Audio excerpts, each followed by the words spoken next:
Dear students, I welcome you all in the next lecture of Introduction to C++ lesson। तो आज की इस video में मैं आपको बताऊंगा कॉन्स्टेंट्स के बारे में और टाइप कंपैटिबिलिटी के बारे में। ओके, तो कॉन्स्टेंट्स के बारे में हम लोगों ने पहले ही पढ़ चुके हैं कि कॉन्स्टेंट्स क्या होते हैं, बस यहाँ पे उसका थोड़ा बेसिक्स देखेंगे और टाइप कंपैटिबिलिटी क्या होता है इसके बारे में देखेंगे। ओके, तो बहुत छोटा लेक्चर होने वाला है ये। तो स्टार्ट करते हैं सबसे पहले कॉन्स्टेंट से। ओके, कॉन्स्टेंट जो आपको लोगों को पता है, कॉन्स्टेंट्स मीन्स कि ऐसे वैल्यूज जो आपके प्रोग्राम एग्जीक्यूशन के समय चेंज नहीं होती। ओके, तो ऐसे कौन कौन से कॉन्स्टेंट्स है अभी हम लोग यहाँ पे देखते रहे। ठीक है, वैसे तो हम लोगों ने देख लिए, लेकिन हम लोग उन्हीं कॉन्स्टेंट्स के थोड़े रूल्स के बारे में थोड़ा डिटेल में देख लेते हैं। ओके, तीन टाइप के कॉन्स्टेंट हम लोग देखने वाले, integer constants, floating constants and character constants. Okay, तो सबसे पहले integer constant. Integer constants mean जो इंटीजर नंबर में होते हैं। ओके, तो इसको कंस्ट्रक्ट करने के कुछ रूल्स दिए गए, तो बहुत इजी रूल्स है। जैसे N integer constant must have at least one digit, तो जो आपका इंटीजर कांस्टेंट उसमें एक डिजिट तो होना चाहिए। Okay, then second point, it must not have a decimal point, means point के बाद की वैल्यूज नहीं होनी चाहिए। ठीक है, पॉइंट वाला वैल्यू नहीं होना चाहिए।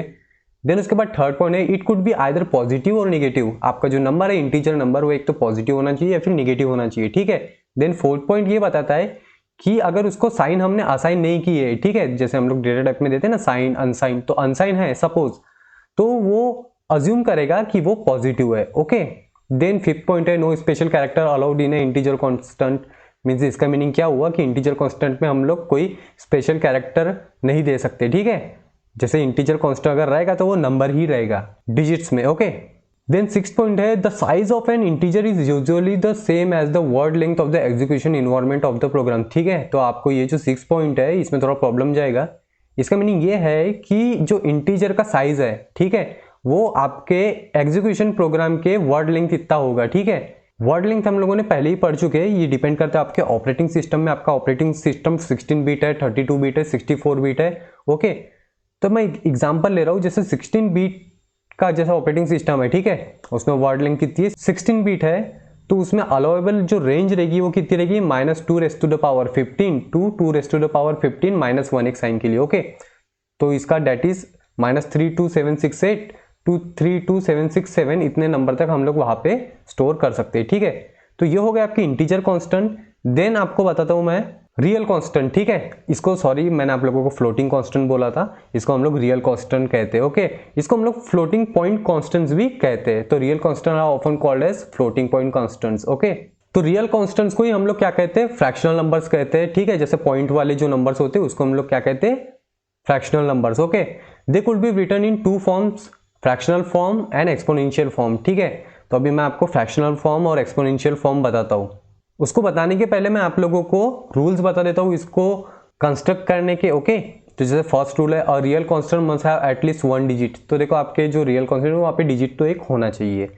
Then it must have a decimal point, एक डेसिमल पॉइंट भी होना चाहिए वहाँ पे।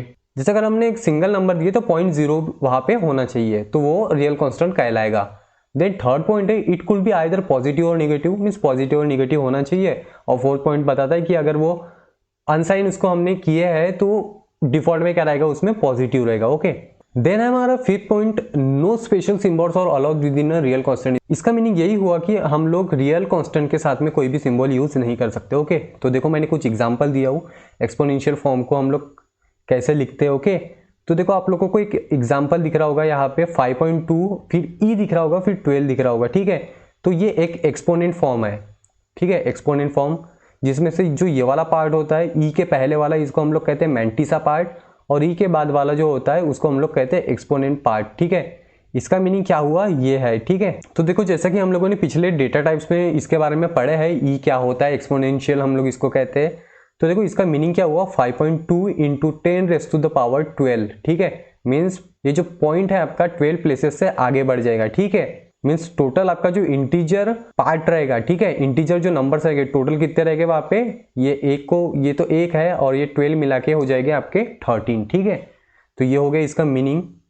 तो देखो हम लोग इसको फ्रैक्शनल फॉर्म में भी लिख सकते हैं और एक्सपोनेंशियल फॉर्म में भी लिख सकते हैं। ठीक है, तो कंप्यूटर में हम लोग जब भी कुछ कैलकुलेशन वगैरह करते हैं तो हम लोग ऐसा पावर तो वहाँ पे नहीं दे सकते, लेकिन कंप्यूटर हमको डिस्प्ले इस फॉर्म में करता है। ठीक है, एक्सपोनेंट फॉर्म में। तो ये हो गया आपके रियल कांस्टेंट। देन मैं आपको बताता हूँ कैरेक्टर कांस्टेंट। ओके, तो कैरेक्टर कांस्टेंट बहुत ईजी है। कैरेक्टर क्या होते हैं, हमारे सिंगल कैरेक्टर होते हैं। Okay, any single character from the character set is character constant. तो देखो कैरेक्टर का सेट होता है, जैसे मैंने ये लिखा हूँ कांस्टेंट लिखा हूँ, इसमें जैसे ये मैंने एन ले लिया, ठीक है, तो ये जो सिंगल एन है ये क्या है, कैरेक्टर कांस्टेंट है, सिंगल कैरेक्टर। देन इसके भी कुछ रूल्स है। A character constant is either a single alphabet, a single alpha, ये डबल हो गया शायद, a single alphabet, a single digit और अ स्पेशल सिंबल। ओके, तो आपका जो कैरेक्टर कांस्टेंट है वो एक तो डिजिट भी हो सकता है, अल्फाबेट भी हो सकता है और कोई सिंबल भी हो सकता है, स्पेशल सिंबल, ठीक है। बस एक कंडीशन है, enclose with in a single inverted comma. जैसे कि मैंने आप लोगों को इसके पिछले वीडियो में बताया था कि जो कैरेक्टर्स होते हैं उसको हमेशा सिंगल इन्वर्टेड कॉमा के अंदर ही लिखा जाता है, ठीक है, सिंगल कोट के अंदर में। देन सेकंड पॉइंट है both comma should point two left. तो देखो जो कॉमाज होते हैं आपके, ठीक है, सिंगल इन्वर्टेड कॉमा, वो हमेशा लेफ्ट की ओर पॉइंट करना चाहिए, ठीक है। जैसे ये लेफ्ट की ओर पॉइंट कर रहे हैं तो ये करेक्ट है, लेकिन अगर ये ऐसे पॉइंट कर रहे, एक आपका राइट की ओर कर रहा है और एक आपका लेफ्ट की ओर कर रहा है, तो ये गलत हो गया, ठीक है। तो हमेशा याद रखोगे कि आपकी जो दोनों कॉमा है वो लेफ्ट की तरफ पॉइंट करना चाहिए, ठीक है। देन इसका थर्ड रूल है the maximum length of a character constant can be 1 character.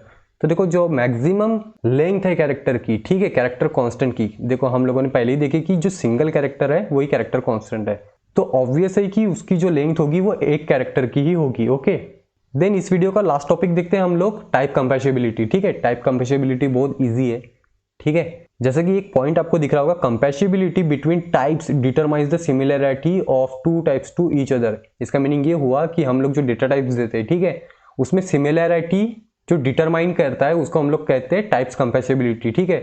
जैसे अगर मैं बात करूं आईएनटी की, साइन आईएनटी की या फिर शॉर्ट आईएनटी की, ठीक है, इन सभी को 2 बाइट्स मेमोरी मिलती है, ठीक है। अगर मैं आईएनटी लिखूं, साइन आईएनटी लिखूं, शॉर्ट आईएनटी लिखूं, तो अगर मैं इसकी वैल्यू अगर इस डेटा टाइप को असाइन करता हूं, ठीक है, अगर हमने यहाँ पे वेरिएबल दी है और सपोज मैंने इसकी वैल्यू इसको असाइन करता हूं, तो हमारी वैल्यूज में कुछ फर्क नहीं आएगा, ठीक है, दोनों को सेम वैल्यूज अलॉट हम लोग कर सकते हैं, ठीक है। देन ये भी वैसा ही है, लॉन्ग आईएनटी या फिर साइन लॉन्ग आईएनटी, यहाँ पे भी हम लोग 4 बाइट्स जो है डेटा दे सकते हैं। Then long INT and sign long INT, यहाँ पे हम लोग 4 बाइट्स इंटीजर नंबर स्टोर कर सकते हैं। तो यहाँ पे भी अगर मैं लॉन्ग आईएनटी में जो वैल्यू दूंगा कोई, ठीक है, उसको साइन लॉन्ग आईएनटी में दूंगा और यहाँ पे भी दूंगा तो वो सेम ही रहेंगे, ठीक है। बट एक कंडीशन आती है, जैसे अगर मैं फ्लोट और आईएनटी में अगर वैल्यू देता हूँ, जैसे मैंने फ्लोट में दे दिया, देखो पहली बात तो इसका जो स्टोरेज रहेगा वो अलग अलग रहेगा, ठीक है। जैसे फ्लोट का अगर मैं बात करूँ तो इसका रहेगा 4 बाइट्स और आईएनटी का रहेगा 2 बाइट्स। ओके, तो मैंने यहाँ पे जैसे 3.4 नंबर दे दिया, 3.4, और इसको जो 3.4 है इसको असाइन कर दिया, ठीक है, आईएनटी डेटा टाइप वाले कोई वेरिएबल को, तो ऑब्वियस है कि इसका डेटा क्या होगा, लॉस होगा, ठीक है। जो इसके डेसिमल पॉइंट्स रहेंगे वो लॉस हो जाएंगे इंटीजर में।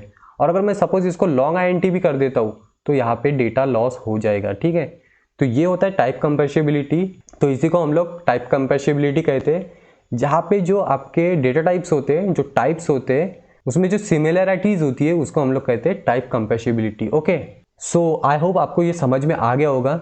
If you have any queries regarding to this video lecture, you can ask me to my Telegram channel और WhatsApp group. Okay, so stop करते हैं यहाँ पे। See you in next video, take care, bye bye.